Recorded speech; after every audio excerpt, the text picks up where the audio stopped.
新南铸造厂关键这台结合多功能的健康促进保健巡回车，予台南市政府昨日伫市府举办关键仪式，由市长黄伟哲代表收证并回敬感谢状，表扬企业以实际行动回馈社会善举。大朋友一个热情的掌声！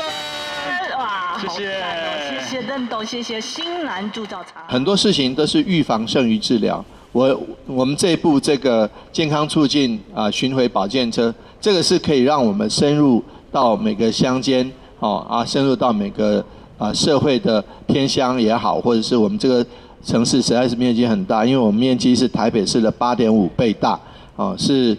2200平方公里，所以可以深入很多乡间来跟长辈们在健康巡回的知识上或常识上做意见的交流。那长辈们也喜欢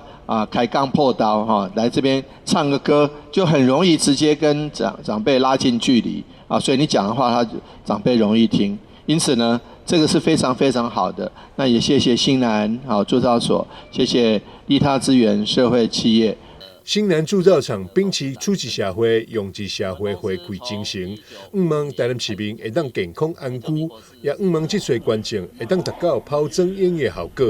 取之于社会，用之于社会。然后新南不只是在社会环境，然后在社会永续也要有所贡献，所以才会有这种机缘在。